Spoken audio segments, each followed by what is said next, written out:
The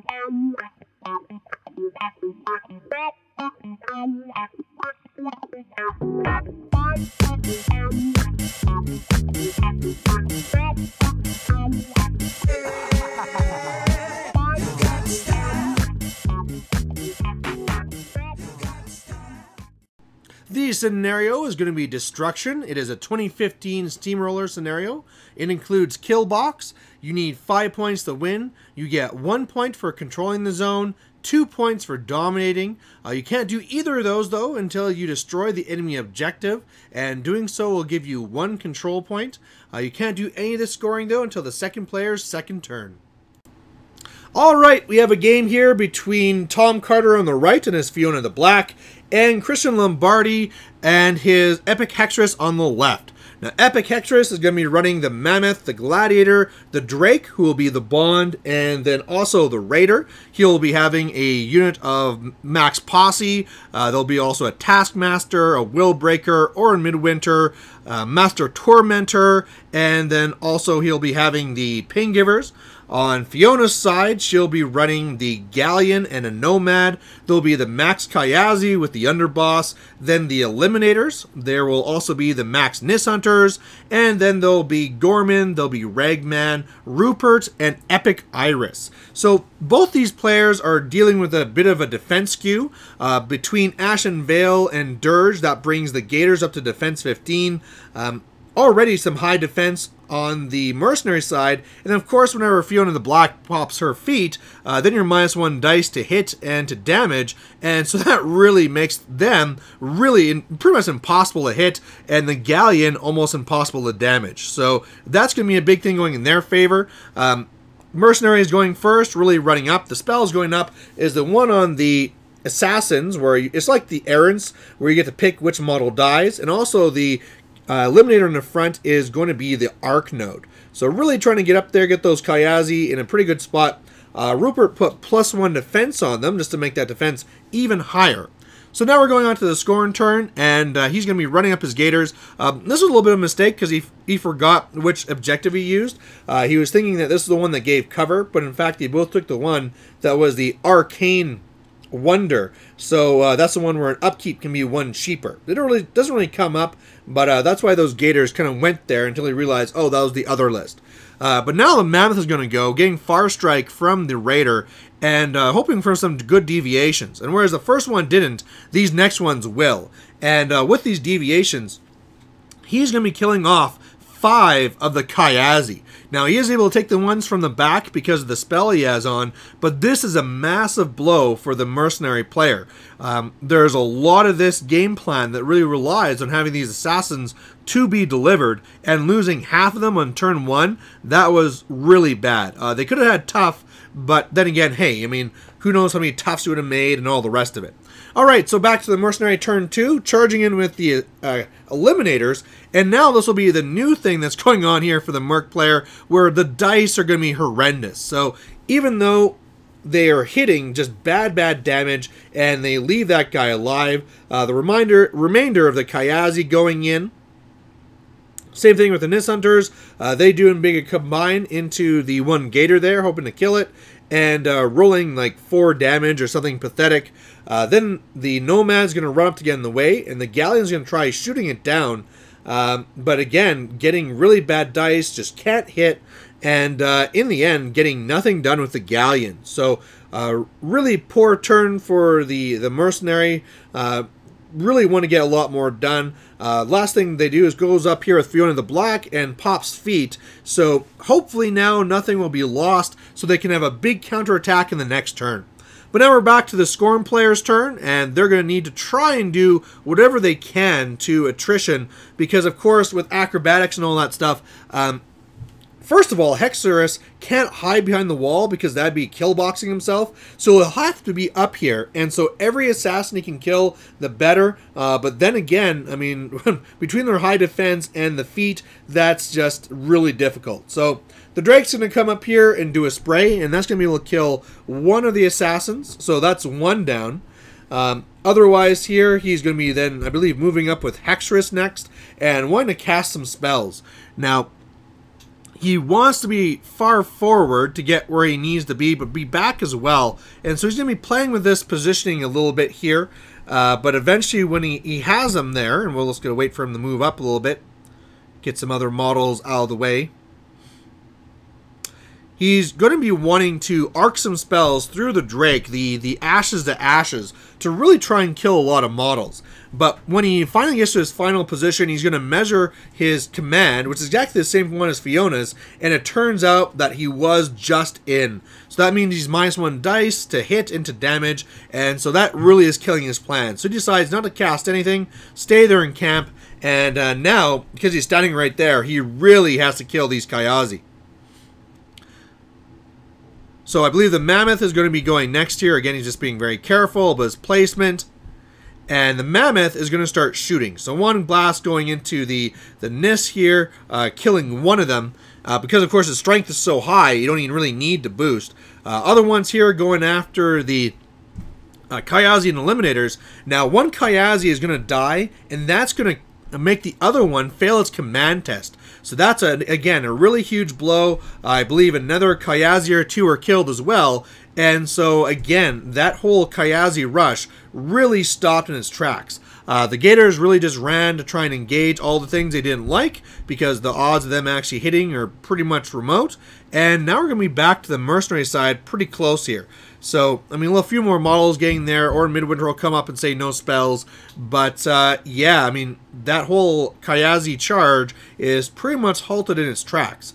I mean, they can go and try and kill some Gators, but the whole idea where they can charge through and get to the caster, that really is impossible. So, I talked to the Merc player after to learn about his intentions.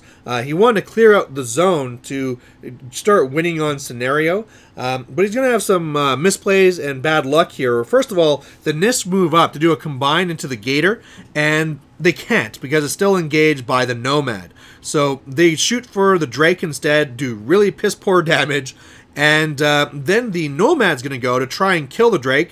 The free strike on it's going to do like 13 damage, so that's horrendous. And then between a missed attack and some bad damage rolls, he's not going to kill the Drake. So the whole idea about trying to clear out the zone and start getting 3 points and putting on some pressure there just is not going to happen. The Eliminator comes back and rallies. And so now his assassins are going to charge in and try and attrition these Gators, try and kill them off. And the point of that is to make room for the Galleon to move up and drag in and kill the Gladiator. But of course, like we talked about before, really bad dice, and he's not going to kill any Gators. I believe 3 of them are down to 1 box, but he just can't really get them killed. So now Fiona moves back and out of the way. The Galleon moves up, and it's going to be where that base is. Again, big arms mean it's hard to place, but it's starting to try and shoot here first at the Gladiator and not really getting anything done. Shooting at the Mammoth a bit, not getting anything done. And then he's going to go for the Harpoon.